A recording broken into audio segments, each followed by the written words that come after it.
If you're looking for a cheap and reliable place to buy or sell your FIFA 23 Ultimate Team coins, check out u4gm.com and use code ELITE, ELYYT, for 5% off at checkout. I'll be honest with you guys, EA dropped us some absolutely stinky SBCs yesterday, with Marcel Sabitzer being one of them. And it's not the worst SBC that we've gotten in FIFA 23 Ultimate Team, but it's definitely not the best, and it can't be the worst because, well, maybe the worst is right here, but we'll get to that in a second. This Sabitzer card, of course, has an opportunity to get upgraded, and it is not a terrible card to start with. It does have 4-star, 4-star, it does have 5 stats, 82 and above, and it does have that Manchester United link to it. But in the end, this is a card that costs 280,000 coins to complete. 280k, you need an 86, you need an 85, with an inform, you need an 84 rated squad and an 82 rated squad, and that adds up. And I just cannot justify spending that much on a card that's definitely not going to be ahead of the power curve come team of the season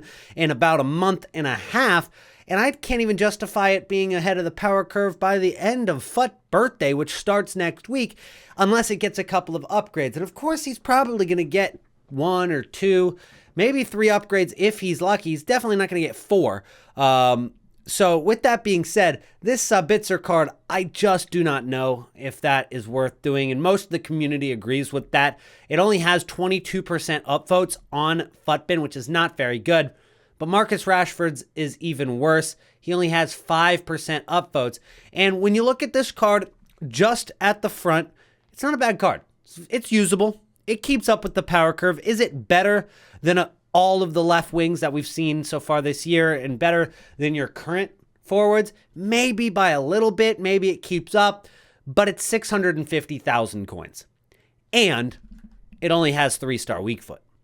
So I am absolutely not going out of my way to spend 650k worth of fodder or coins on an 88 rated Rashford here that, you know, we're going to see a billion team of the season cards look like this in a very short time with 3-star weak foot. With 3-star weak foot, EA, you couldn't have upgraded the weak foot to be at least as good as the World Cup Stories card that came out in, let me remind you, early December. It's March now, and you couldn't upgrade his weak foot, which means that Manchester United links didn't really go up a ton. Now, if you had Anthony Martial, don't fret. That's a card that's going to go up over time either way, whether it's from the link to Marcus Rashford and Sabitzer, which is not going to help very much, or just given the fact that it's a card that will rise over time due to it being dynamic and to the hype of the next Europa League match for Manchester United. None of those investments that really were linked to these guys like Lisandro Martinez, Varane, are really going to work over time. You might want to hold a couple days to just get, behind the investors after they've sold off today. But Kavicha Kvaratskhelia is another story, because this card is maybe not unbelievably good. It does have 5-star weak foot with 4-star skills, which is great. So he's already got that ahead of Marcus Rashford. But the stats on his, face card, not as good as Rashford's. Slightly better dribbling, but all the other stats a little bit lower. So not as good of a card, but it is only 40,000 coins. So that's the big difference. 40k versus 650,000 coins. A lot of more people are going out and doing this SBC. It's a lot more attainable. You don't really have to spend a ton of coins on it. In fact, all you need is an 84 rated squad, and that's it. An 84 rated squad, 1 squad, and you are done. You throw in 2 85s, you get some low rateds in there, and it's not that big of a deal. Most people can do that with fodder that already exists in their club, so a lot more people have been inclined to do that SBC. And if we take a look at the FUTBin tracker, we can see all of the cards that have moved the most over the course of the last 24 hours, and a lot of these cards are Napoli players. One of the highest movers in the last 24 hours is Kim Min-jae, who has gone up 29% in price from 55,000 coins all the way up to 72,000 coins, which he is at right now. So a big rise on his card, nearly 30%. But he's not the only one. You also have Zambo Anguissa, and these cards are still rising, as you can see. Just in the last hour, they've spiked up a little bit more, but he went from about 28,000 coins. He's up to about 35,000 coins right now is his price. Then Victor Osimhen has gone up about 21%, a very similar rise there. Peter Zielinski from 21K to 25K. All these Napoli links going up, and just in general, some of the links in the league, like Teo Hernandez going from 15,000 coins to 19,000 coins, just because he's a good Serie A left back and he's been reliable all year for that kind of investment. So all of those cards have gone up in price, which means that a lot of people are starting to steer towards Serie A squads when they're building their teams. Now, let's go ahead and take a look at FUT Fantasy Team number 2. And we do have one card, the one card that everybody wants right now, Dayot Upamecano. The card is ridiculous. It's a center back. He's 6'1", which isn't bad, but look at those stats. 85 pace, 87 defense, 90 physicality. This card can also be upgraded and will be upgraded. He plays for Bayern Munich, and on top of that, he also plays for Bayern Munich. So he's going to get those appearances, and I'd say it's not out of the question for him to also get the 2 clean sheets.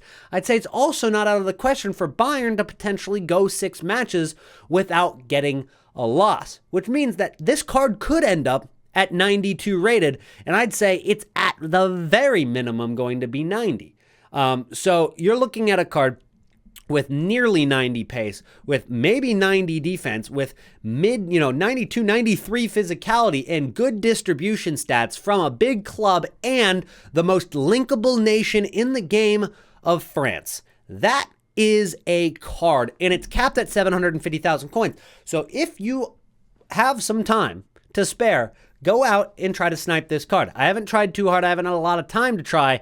It might be very difficult. It might be impossible with all the bots this year, but it might be worth giving a go because I think this card will be over 1 million coins once that price range gets updated. That Dayot Upamecano is going to be spectacular in game. Now, Ruben Dias is a card that's already out right now. He's going for 1 million coins, and I just want to remind you guys of our day 1 trading method. If we take a look at his hourly graph, ever since he got released, around that 8 p.m. mark, Eastern Standard Time, like midnight to 1 a.m. UK time, they hit their low point, and then they rise up as people get off the game. And so he went from 920K to 1,030K, a rise of 110,000 coins after tax of about 50,000 coins. You're making 60K a card in just a couple hours of waiting, and it works pretty consistently every single week, and it has done once again. So these cards are going to be great investments to go in on. I'd probably say Sunday. If they get really low on Saturday night, I wouldn't say you're making a bad investment, but you might be getting in a little bit early. It really just depends. But what I will say is that these FUT Fantasy Team 2 cards are going to follow a different trend than the Team 1 cards. Because Team 1, of course, came out earlier. You got to wait longer for these upgrades. While as Team 2, these upgrades are going to start potentially happening on Friday. So it's a little bit sooner. Now, you're also going to see a start of a rise on the Team 1 cards, which has already happened. If you take a look at Alexander Isak, for example, he's already gone from 260 to 290,000 coins. And a lot of those cards have risen up that 10% already. So you should be in profit range already with a lot of those Team 1 cards, and they'll continue to go up over the course of the next 2 weeks. So those are a good hold. For Team 2, it's all about timing this investment to the best of your ability, and it's going to be within the next 48 hours, in my opinion. I don't think it's going to be like Team 1, where you wait until Wednesday or wait until Thursday or wait even till Friday to make those investments. I think these cards are going to start rising sooner because the upgrades are going to start happening sooner. Now, are they going to get upgraded on Friday? No, that's just the start of the matches counting towards their upgrades. Could they achieve an upgrade on the first match day? They could, but it's not likely they get the 2 goals in the first match or whatever they need.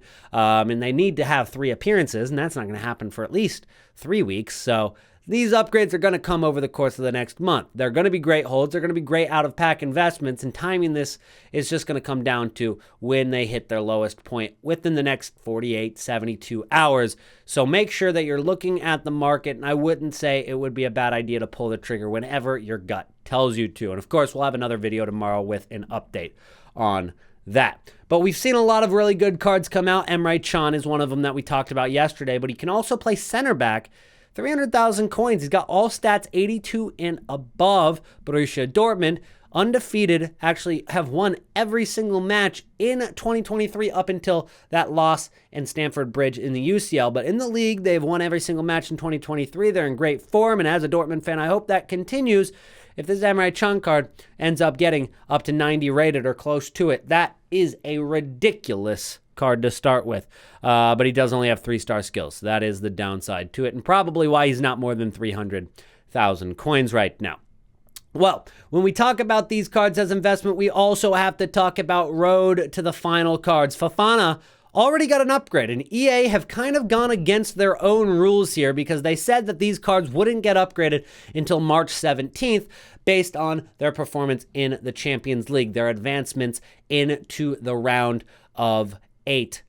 But they just ignored that completely and decided, hey, we'll give them the upgrade already. They already earned their placement in there. So they upgraded them early, and that came with a couple of different cards. But Fofana we'll use as an example. And while it is a little bit too late to get in on this investment, I told you guys after we sold into the hype of that Dortmund versus Chelsea match that you could make an investment again after that match, after the upgrade even, and that came true. You could have gotten this card for 330 to 340,000 coins consistently over the course of the last few days, and if you took advantage of that, you're already looking at profit because he did spike up once that upgrade came out, but that only lasted about 2 hours. He got up to 370.